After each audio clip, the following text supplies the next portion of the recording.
Hey guys, welcome to MCPD. You will notice I am sans helmet this go around. The reason behind that is the guest I'm going to have on, her name is Patricia Raybon. She is an author, a speaker, and a all-around really nice lady. I had the opportunity to meet her in Colorado a few weeks ago. We'll tell you about that in a few minutes. But for this particular topic, I decided to lose the helmet, the shtick, if you will, and going to be a little bit more real this time around. So without further ado, we'll send you over to my interview with Patricia Raybon. All right, everybody, welcome to MCPD. I'm joined today by Patricia Raybon. She is a lifetime resident of the beautiful state of Colorado. She's a former Denver journalist and now a full-time author. And welcome to the show. Thank you, Jason. I'm glad to be here with you today. Well, it's a pleasure to have you. Folks will notice that like I mentioned in the intro, I'm not wearing the helmet. Don't be overwhelmed, Patricia, by the wonderfulness that is my head of hair. It's the source of all my powers.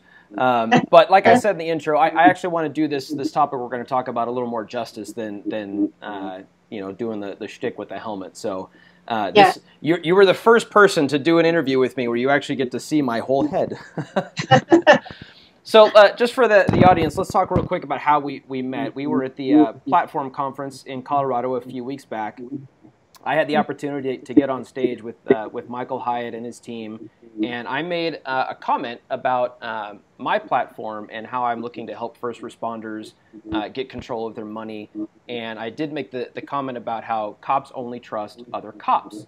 And you came up to me later in the day and asked me a question. So let's talk about that. What was it that you asked me? Well, I wanted to know what that means, especially in the context of the dismay that citizens often feel when they have encounters with police officers. If cops only trust other cops, what does that mean for the rest of us? If cops only trust other cops, how can the rest of the community put their faith in us? Let me put in context, I think, what I had meant with that particular statement. Cops are naturally distrustful. That is our makeup. We're not firefighters. Everybody loves firefighters, and firefighters are there to help everybody. There's no ill will, I guess, with firefighters, but they have a different perspective. There's a book that I read about a year ago. It was called Emotional Survival for Law Enforcement, and at that time I'd had about 15 years on the job. And after reading that book, I finally understood how I am, or why I am, I should say, the way that I am. The tolls that law enforcement takes on you. I can't walk into a Starbucks without looking at everybody's hands. I can't walk up on a car without thinking to myself, if I see a gun, if somebody pulls a gun, where are my immediate points of cover or concealment? What's the backdrop like if I have to start shooting people?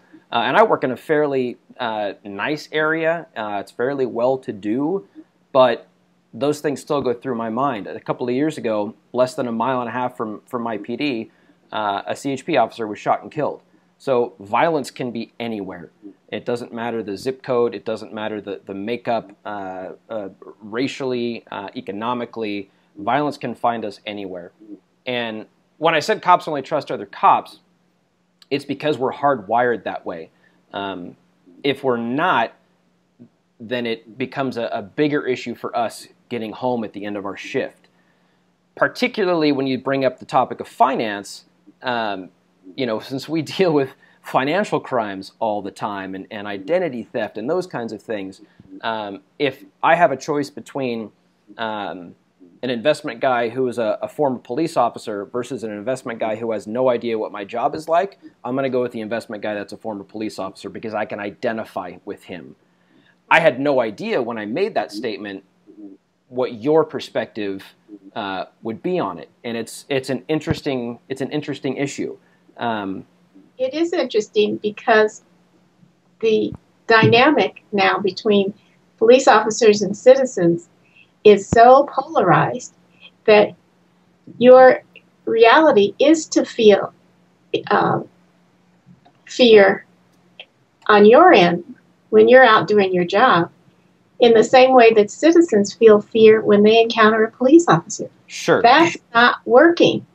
And I was thinking, when I think about the situation in Ferguson and the protests we've seen around the country, I think what people are saying, I think why that was a tipping point, and that was part of the conversation we had, is that people have felt so alienated and so much contempt from their police departments who they pay, that they've run out of rope. They just can't take it anymore. So clearly something is wrong. Your training does not work with what citizens need. And why we started talking is to figure out how we as citizens and you as police officers can bridge that gap and start looking at what needs to change in training so that when you approach a citizen, that immediate tension between the two is not even on the table. The number one issue is that my profession is a violent profession. And I don't think that's ever going to change. Our job is to take bad people to prison. That's it. My job is to protect the community, and I can't do that if I am injured or my safety. And this is a very unpopular point of view in the public sector, at least as far as I know.